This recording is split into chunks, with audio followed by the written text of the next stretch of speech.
Hello, everybody. This is Mark Vila with the Custom Apparel Startups podcast. And if you listen to the last episode, we were with Howard Potter and we were talking about direct to film printing and some decisions to make or some just things to consider when making that decision. And today we're going to talk about the t-shirt business. So Howard, I want to welcome you. Thank you so much. I just greatly appreciate your time. And I know you're helping a bunch of people out there. Why don't you just give us again a quick little quip on who you are and what you do for anybody who may not have listened to the last episode? So my wife and I have been in business for 21 years. We offer screen printing, embroidery, direct to film, vinyl graphics, 2D, 3D, UV laser engraving, sublimation, and even more. We even build online stores. So we've been very fortunate over the years to get into a lot of different processes, along with rhinestones, to see what works, what doesn't work, and build a very stable and long-term company out of this.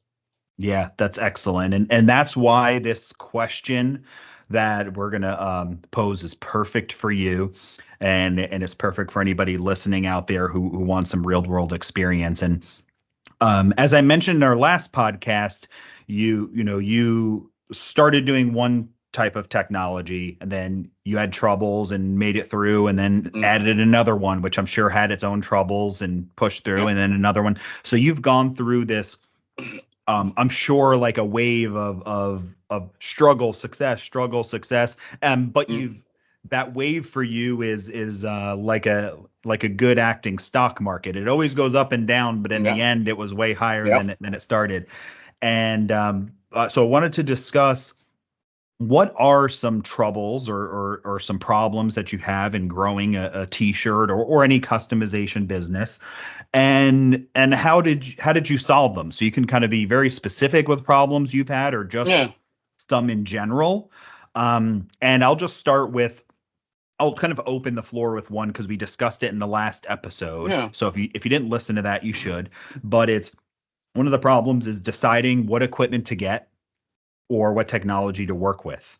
And the problem for that is, I think, much simpler. The answer, I should say, to that problem is much simpler than it really is, right? Because the long answer is, what do I want to do and what do I want to sell and space and power and all this stuff. That's the long answer. The short answer is, don't all of a sudden think you should get a piece of technology because you read about it once on the internet or your friend did it Yep. or you've heard the words before and assume that's what you get. And we run into that all the time. We have people who will call up and say, I want sublimation. And then, what are you going to make? I'm going to make concert shirts for, death metal bands. Yep. Great. They probably don't want a bunch of white t-shirts. So you don't want Yeah. sublimation. You probably want to do something that's good with darks and cotton. Yep. No, I've heard sublimation, and they get stuck there. And it's like Yep. you should break free. So my answer to kind of deciding the equipment is break free of what you think you should buy. Direct to film is hot right now. I don't know if it's good for you listening because I don't know what you're looking to make. So break free of what you hear you should get, research, let that knowledge just decide on what is actually best for your business model, customer space, personal capabilities, all of those things. And then that will drive the decision forward. So the simple answer is just do some research, educate yourself, then make a decision. So that's how I'm kicking it off. Howard, how about you? What are some troubles you suspect folks will run into, and how can they resolve them? Well, there's 1,001 different problems people have in a day, a year, and we've got to be everything to everyone around us. One of the problems I still have to this day is growth, which people wouldn't think that's a problem, but it's a good bad problem, is what we call that. And if we go back to the grassroots of starting out of our house in roughly a 15 by 15 room, we did that for about 4 or 5 years, and we hit to about 125,000 in production out of our house, which the average shop in the United States, it only does usually about a quarter million to 350,000. And so we had to make a decision of, are we going to move, buy a larger house and build something out back and just work out of it?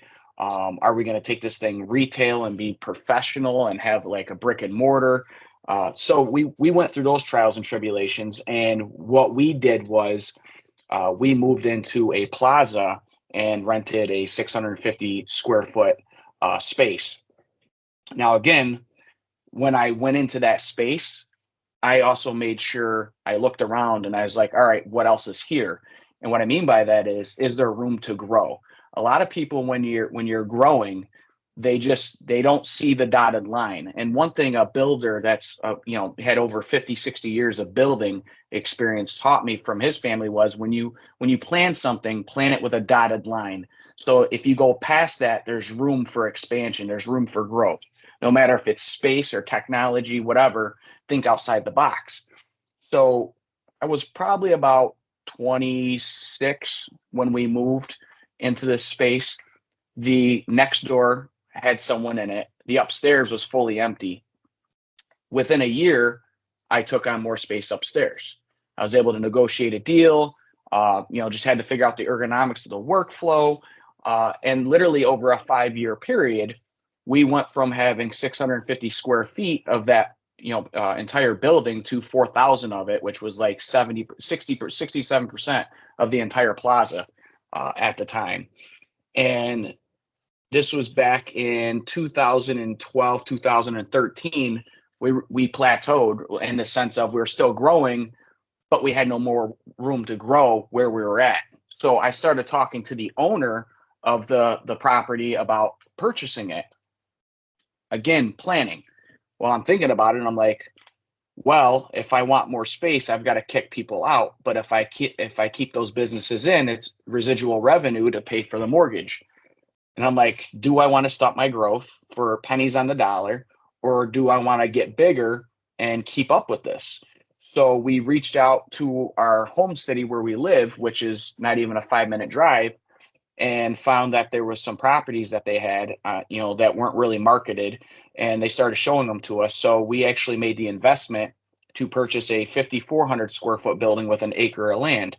Again, we already did projections, again, research and projections, knowing in a 3-year period where we were going to be at next. So we knew the building wasn't going to be big enough for long term, but we figured if we can get 2 to 5 years out of that additional space, that would be great.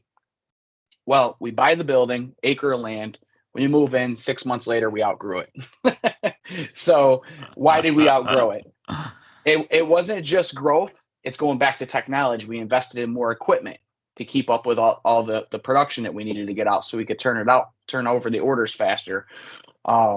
Let's fast forward to today.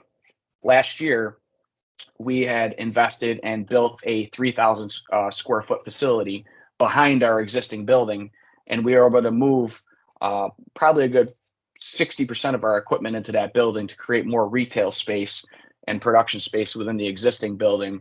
And I'm here telling you again, I outgrew that already. Yeah, So yeah. now we're looking to triple the size of that building. But again, we have the land, so it's not like we have to move. Right, right. Well, So so that the first one is, planning for growth and having a vision for growth, which is definitely a problem. Um, yeah, and I think that there's a few things that you've said in there, but the story is really important. So for one is recognizing when the space doesn't work anymore, and then taking the leap. And when you take that leap, kind of say, well, I'm not going to take the leap just to solve for my problem today. I'm going to yep, take the leap into renting a space, buying a space, whatever's right for you, building a bigger yep, house, building a steel building on your property. I mean, whatever your life is, is yep, is is for you. But when you take that leap, if you were, the last example I said is, let's just say you already have land, you're going to build a steel building outside your property to make into your shop. Well, if you're considering a steel building that is 2,000 square feet, yep, 1,000 square feet, maybe how much is it for 1,500? Because you need 1,000. yep, How much yep, is it to build a 1,500 one? Oh, wow. That's actually not that much more. I have the space. What am I going to do with that extra 500? Well, the plan is to grow your business. You're going to fill it up. Yep. Yeah. And then you probably will wish you would have gotten the 2,000 square foot one potentially, but that's the Yeah. dream, right? But I think that Yeah. that's like the good lesson is that you is to plan for the growth and make sure that you don't stop yourself, because the problem is we talked about in the last episode, people buying a machine that's potentially too small and can't grow. There's another theme that you brought up again, where space, making sure you have the space to grow. Very often we run into folks who either stop themselves with equipment and don't reinvest, or didn't buy a big enough one in the first place, and then you're stuck, and it's hard to get out sometimes when you get Yeah. stuck. So whenever you can, I think the answer you're providing to me, that I'm reading it as, is whenever you can, build yourself a space. I don't mean physically, I just mean in general, Yep. whether technology, Yep. printing, whatever it is. Get yourself space that lets you grow, because then you Yes. have room to get into it. You've got a motivational to fill that vacuum, whether it's physical, technology, whatever it is. Yeah. And it's not even just that too. It's that, yes, but it's that and more. It's be cognizant of throughout your year, right? Each year, whether every January I'll scan my entire property inside and out for space, getting rid of stuff we don't need, being more Okay. efficient. Before I look to gain more space, I make sure I've executed every possibility of reutilizing what's already there before buying more or building more. And so, like another way to utilize more space, you're eventually going to need stock for supplies, or Hmm. you need stock for finished products, right? So we have a tractor trailer on our property. We have a 16-foot, a 24-foot, another 24-foot, and a 6-foot trailer for housing different types of things instead of getting more building space. Okay. So yes, you lose time going out to those trailers, but it allows you a cushion before making that big investment, right? So it buys you time, and you give up a little bit of time to gain more revenue on the back end to build up to what you really need. Yeah. And the other thing too is, when I'm looking at more space, you got to execute what's there first, right? Make sure you maximize every square foot as possible. Then from there, you want to get to the planning phase of, where do I see myself 3 to 5 years from now? And you want to make sure you're not going past the 90, 95% percentile of being maxed out all the time, because then that means you need more manpower to ramp up production to get it out of your face faster. So Yeah. you want to make sure things are moving accordingly. Once you're at that like 80, 75, 80%, you want to start doing your research on what the next phase is. You don't want to start doing your research when you need it. It's got to be a minimum. You want to plan a minimum of 6 months ahead of time, because things are going to change. So if you start having the conversation now, you're measuring twice and cutting once more often. So like in my story, yeah, we kept growing, but it was good because it was controlled growth, and I didn't have to fight for the space. I worked up Hmm. to the space. And then I would take on a little bit more space than I needed so I could grow into it. No different than a direct to film printer, for example, right? You buy more than what you need within a safe zone, whatever your financial safe zone is. So in our case, we talked about, you were mentioning, well, if you got 2,000 or 1,000 square feet, you're going to go for 1,500, but you really want 2,000. With our new building, it was built technically 2 stories, where the offices were. We had the ceiling reinforced so we could stack stuff up with the forks on my tractor. Well, once we looked into it, for $38,000 more, we had custom stairs built, a half wall, additional lighting, and flooring putting, and we gained another 900 square feet with Yeah. easy access. Yeah, So, actually some really good points that I took out of there, and throughout our conversations, well, I'll have more conversations with Howard, by the way, for those listening out there in the future. Um, if you don't know or you hear it, I'm taking a little bit of notes, because I'm wanting to put that on our website or in the YouTube video, so you can just have some quick things to jot down yourself or realize. So I'm doing that as Howard saying some things, and there's a couple things you said that I really like. Um, you kind of talked about either running out of room or not properly utilizing, whether it's space or things, or whether it's equipment, whatever it is. So it could be shelving, it could be a piece of equipment, it could be actual space. So it's a great idea to frequently go through and assess everything, your space, what you're using, what it's being used for, the capacity. Can you repurpose space? Can you throw things away? Can you retire things? Can you sell things? Can you reorganize your space to fit better? So these are things we do in our houses all the time, right? I mean, you reorganize your garage, you reorganize your closet because it's a mess, and you give some clothes away so you can make room for other clothes or for a shoe rack, right? We do that all the time personally. So do it with your business.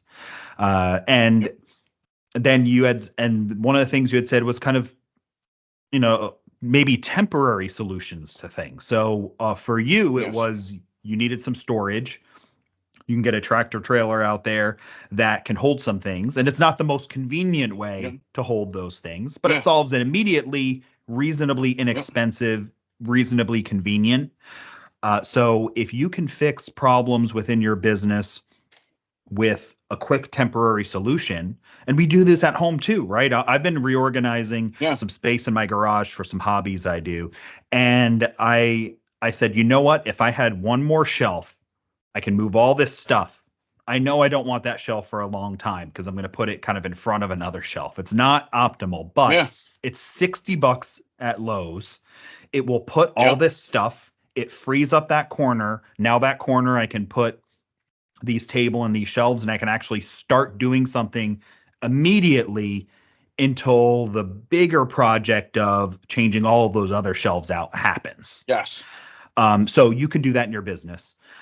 And then the second thing is you talked about kind of percentage of output, percentage of time. I'm also going to add percentage of space. I really liked this Yes. because you had said that if you're at 95% production, 95% workload, 95% space, I think it works for all those things, then you're already capped out. Even if you're not at 100%, Yes. you're ready to the point where growth is going to be hindered by it. So you should be thinking about improving space, equipment, staff, whatever it is, at 70, 75% of output or capability rather than waiting till you've reached 95, 100%. And did I Exactly. capture that correctly and summarize it correctly? Yes. Yep. Excuse me. Yeah, no Dry cough. problem. Ah. Talking does that. Okay, good. So well, we covered, I think, I covered a few things. This is what I have so far, and then we could talk about if we want to add one other tiny Yeah. little quit to kind of wrap it up. But we said, what I started it off with what equipment to buy, and that's real important. We have a whole episode about choosing a direct to film printer that we did with Howard, and you can listen to that, and we dive a bit more into that conversation. But that's a really important problem, and the solution is really simple. We talked about growth, being a problem. That actually is. I'm really glad you said that. I did not expect you to start with that actually, but it is. Yeah. Gosh, is it so many a problem for so many of our customers, for us here at ColDesi, for everything. Growth is a challenge if you want to get to it. Deciding Yeah. if you want to, because that's a whole nother separate conversation, is do you want to grow, right? And what Well, does that mean? um so oh god, yeah, go sorry. ahead. So I just wanted to chime in 2 seconds on that, and I'll tell you why. Because when we talk about research, right? Years ago when I started this business with my wife's like, "Why would you want to get in the t-shirt business? We had so many shops around us." Well, the advantage was I was already going to school. I already gotten a degree and had several years of design experience. And most people in this line of work don't have actual physical design experience, professional design experience. But even going past that, what I researched was our industry as a whole is roughly 50 plus $billion. But in the United States, there's roughly less than 400,000 people in the United States that know anything about any of these processes. So there's a percent of a percent that know anything about it. So we actually have the upper hand and the advantage to control where we want to go with this and make it our destiny. We just have to know that that opportunity is there, and how are we going to tackle it, and what do we want out of it. So you have constant supply of resources and you have constant demand. You're in the middle doing this, teetering, where am I going to go? You have to make that decision on a regular basis, because you can grow as large as you want to. Yeah. You know what? You said something, and this is something that kind of a thought experiment I have with folks a lot when I'm talking about this. So if you go to you not in our industry, fictional business, Yeah. insurance office, right? And you say, I want everyone, all my staff, I want everybody to wear Nike or Adidas polos and khakis. That's our uniform, right? We Yeah. want to be whatever your reason is. So you tell folks, you go to Dick's Sporting Goods, go to wherever, buy Nike or Adidas polos. What are they going to cost? 50, 70 bucks, right? Yeah. How much would it cost to get a reasonably, maybe not that brand, but a reasonable quality Yeah. Yeah. embroidered with your logo? What do you think Yeah. what would you charge for something like that, for if they wanted 20 or 50? Yeah. So depending on stitch count and how many locations, roughly you're going to be anywhere between the $25 and $45 range on average. So it's actually, and that's I knew you were going to say something like that, right? Because Yeah. even if it was, I went and I worked for a business and we had Nike ones, and I think those were Yeah. 60, if I recall, Yeah. that it Oh yeah. cost to get those. So it is the same amount of money to tell your staff to go to the sporting goods store and buy Nike or Adidas polos as it is to go to an embroidery shop and get custom made ones. And that's where I But think the limitation of our industry sits at, is that yep. that business exists almost more than the ones that get customized shirts. There are Yeah. more businesses Yeah. that don't have customized apparel than do. And all it takes is somebody in our industry to go up and say, hey, in your office, I can you're wearing a Nike shirt, for the same amount of money, I can get you a shirt that's just as nice of a quality with your logo on it. Yeah. And people like, really? Yeah, for sure. you know Well, so I think that that's great. not only that, not only that, right? The other thing that really helped us jump past, so there's still businesses in our area that are anywhere between 10 and upwards of 20 years older than us. And they're still the same size they were when we started. So to give everybody a rough idea, when we started out of our house, my first year I did maybe 10 grand, then I went to 25, 50, 75, 125, whatever. Now today, I'm very proud to say this. We employ 30 full-time staff with full benefits, and our company broke over 3.5 million last year.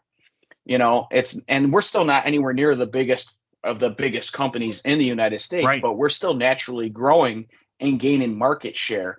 And how did we do that? It was basic family values. Treat people how you want to be treated. Have great customer service. Get back to them within a timely manner. And the third thing, make sure your quality is working to set the bar every day. So when you were touching on getting your logo customized, why we struggled in our area at first with growth, even though we were growing, was we had to explain to people our stuff was $1 more at times because we did put more thread into it. We used 100% USA made polyester thread, and it was educating the customer. Once that caught on, it created a steamroll of wait a minute, when I need these people, they're there. When they tell me they're going to have something done, it's done. And God forbid they do make a mistake, they're there to fix it. Guess what? You're never paying for marketing. Your customer is your advertising because they're wearing what you've done for them. Mm-hmm. It's funny. Actually created a new problem and the solution just in the statement you Yeah. have there. Yep. It's so a problem is you can't grow, right? And the solution is it's actually so simple. It seems like it's not a right answer. But if you do this, I'm Yeah. telling you, you have 40 other people have said almost the same story you've said to me, just in that little Yep. quip there.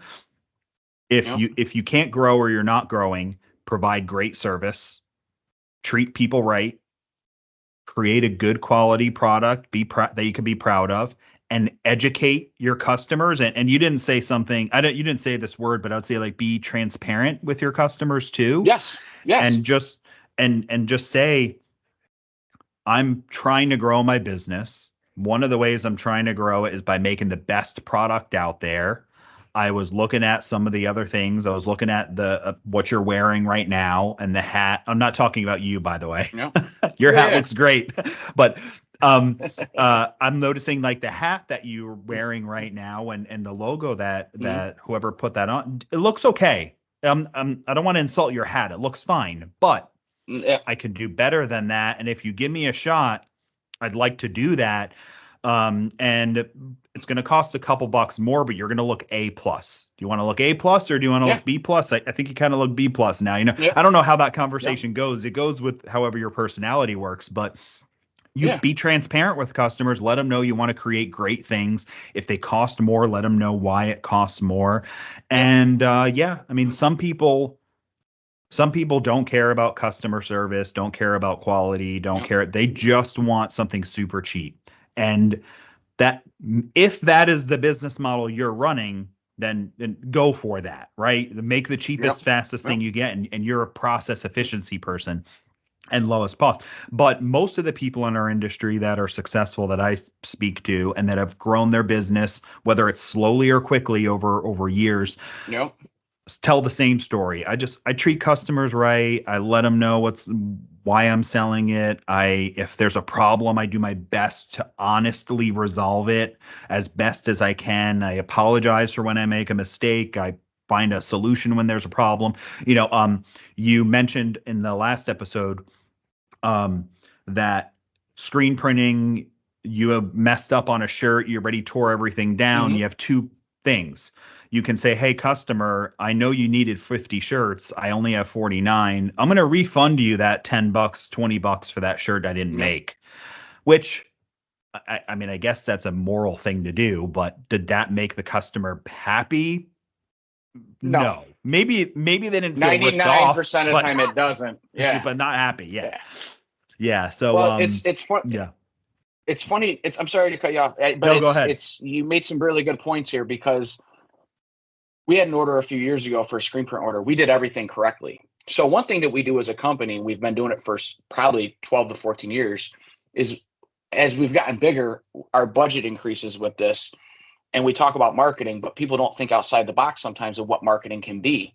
Mm-hmm.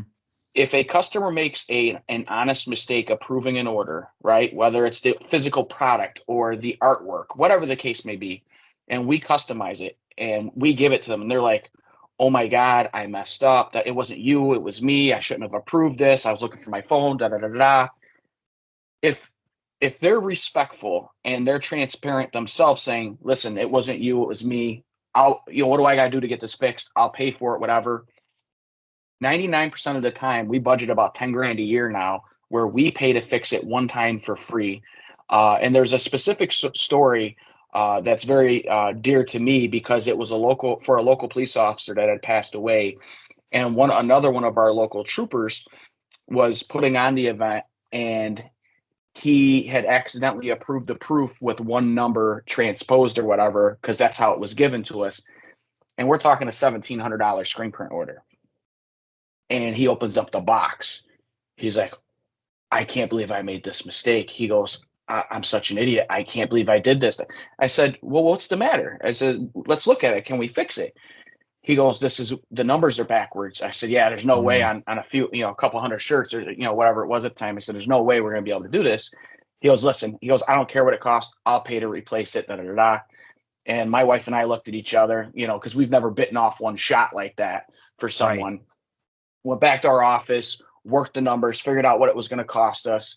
And we went back out to him and said, listen, you've been a long time customer. You've got a lot going on. This was a really dear friend of yours. We're going to absorb this because we can write it off. We're going to absorb this. And, just the emotion on his face was enough. Thank you right there. But we went and reproduced the order correctly. Right. And our social media lit up because he had done a whole post about what we had done for not only him, but for the event.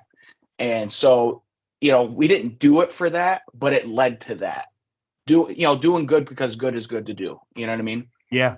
Yeah, So, that's a great story. And I one of the things I talk about it here at ColDesi, and when we have meetings and we talk about customer service and helping, and I've owned my own businesses before, and my father owned a business. So I've been around sales, customer service, and marketing my whole life. And when you're going to be presented with opportunities to go above and beyond. Now, sometimes the above and beyond is unreasonable, right? You have to sit down and do the mhm, math, like yep, and think about it, like you and your wife did. And but if you should, what you should not do is draw hard lines that you approved it. No, you should never have mm, that line. The yep, the line should exist, but I think it should be a dotted line, maybe not a hard line. yes. That No, you're right. sometimes there are times where I walk through that line, and sometimes there are times when I don't. And that when you walk through and you go to the other side and you break the rule or whatever you want to call it, uh, um, think about it as, for one, sometimes you're just doing a good deed, right? And Yes. this was partly just a good deed for people who serve the community, and there was a death involved. Like, there was a lot of good deed behind it. But the secondary thing you think about is this a marketing opportunity? Is this a Hmm. customer service opportunity? What are all the opportunities? And we could probably do a whole episode just on this, but I would have Hmm. potentially some sort of like a checklist and say, or a scoring model. And if I can check off 3 out of 10 boxes, I'm going to break the rule. Or if I can score over 10 Yep. points and give everything a point, I'm going to break the rule. And in this case, just a fictional version of it, um, it's an longtime customer, 1 point. Yep. There's emotion involved, right? There's death, Yes. and there's community service. These people serve the community, another checkbox. And then this person's also connected to the community. So there's a marketing Yep. checkbox, and none of, I mean, there's nothing wrong with checking the box to say this is a good Yeah. marketing Yeah. opportunity too, like, Yep. because that doesn't make it immoral thinking of it that way. Yeah. But you should think about all those things. And if you check a bunch of these boxes, you're like, we need to break this rule. Of course we do. Like, Yeah. it's gonna make us feel good. It's gonna make us do good for the community, and Yep. also it's probably gonna help the business. So I think that's a great story for one. It speaks a lot about you and your wife as people, but it is a really a great way, that a lesson to learn, because I see a lot of customers um, who I've talked to over the years and talk about their hard rules and what they will never do because they got Yep. burnt before. But if you want to we talked about making pizzas a couple times here. If you want to make really Yeah. great pizzas and you're going to mess with a super hot oven or a grill, you're going to burn yourself. Yep. Do you want to make great? And I said this to my daughter when I was teaching her how to cook. She was pulling something out that was really hot. And she's like, "Oh my, it hurts." And I said, "Yes, it's not burning you. It's just hot. Yeah. Do it quick. Yeah. It's part of making the Part of the recipe. process. It's part of the Yeah. process. It is hot." And I said, "But that's okay. You're not hurting yourself." So I think when you're crossing that line of the rules and you're doing these customer service things, it's going to sting. It's going to be hot. But as long as you're not causing injury to your business, you're Yep. making the pie. You're getting better. Yeah. Yeah. Great. Couldn't agree Well, more. we covered a lot of great stuff today. What machine to buy, the problem with growth, running out of room, not utilizing things, considering percentage of output, percentage of time, percentage of space, and just what are some things you could do that are very basics of when you can't grow. So, what I would encourage listeners out there to do is, for one, One exercise you could literally do right now is talking about the percentage of output, time, space, etc. Do an analysis of your business. Schedule time this week or next week to go out there, look at your business. What's the space I'm working in? Is there wasted space, wasted equipment, wasted time? Can I improve that? If you can, do it. If there's a piece of equipment you haven't used in 2 years, use it or get rid of it. Make the space for something else. If you can reorganize something, if you could buy a $60 shelf to put stuff in and get those boxes off the ground and make room, to have more room to work in, use the space. So that's one thing you can do right now. And then the second thing, I think that's a longer term thing, is to consider your growth. Consider how's your customer service? How do you treat people?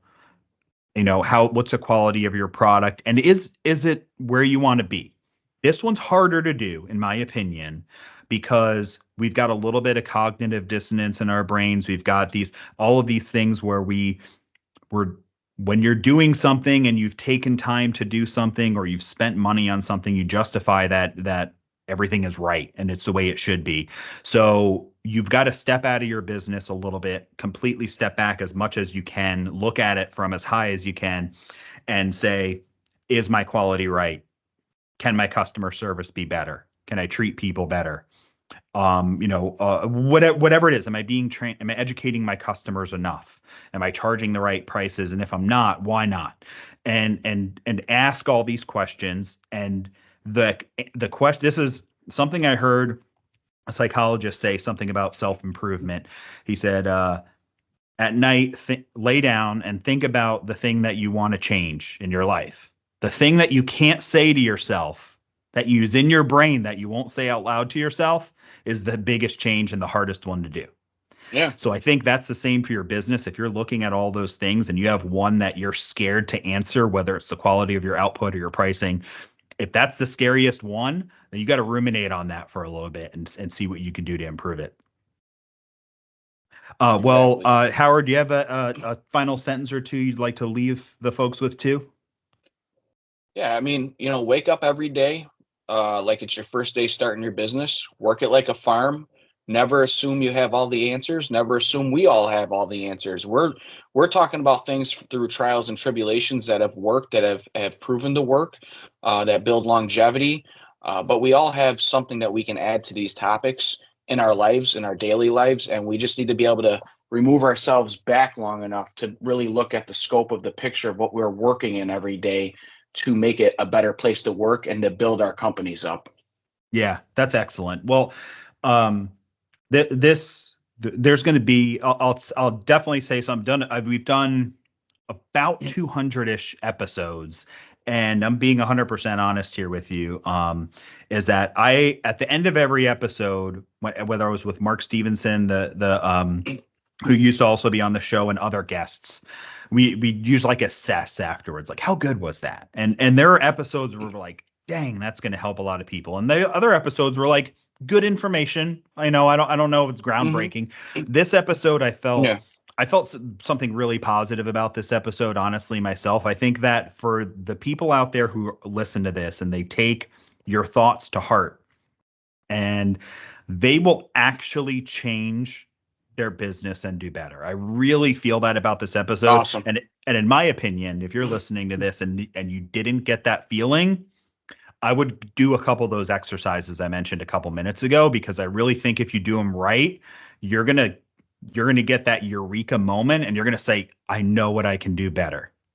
I know like what that cutter's been sitting in the corner for 2 years, and I've been telling people I can't do stickers. I can fricking make stickers. Yeah. Like, I'm gonna Yep. call that customer back right now and tell them I'm gonna make the decals for their company trucks that I told them I couldn't do. Why did I tell them I couldn't do it? You'll have Yeah. moments like that that'll change you. Well, thanks everybody for listening. A million thanks to Howard for coming on and sharing your knowledge and your experience with folks out there. And looking forward to having you on again. Again, these are kind of little more mini episodes. Normally, an episode's 45 minutes to an hour. These are a bit cut down, but we want to dive into one question, answer it for you, and hopefully you walk away with having had a really great moment to help you improve your business and all that. So, thanks again, Howard. Thanks for having me, guys. Yeah, no problem. And as I kind of say at the end of the episode, go to customapparelstartups.com if you want to check out the video of this episode or any notes that I've taken during the show. I'll include those there. And you can go to ColDesi.com and learn about a lot of the different products and technologies that we mentioned in this episode. So thanks again, Howard, and everybody out there. Have a good business.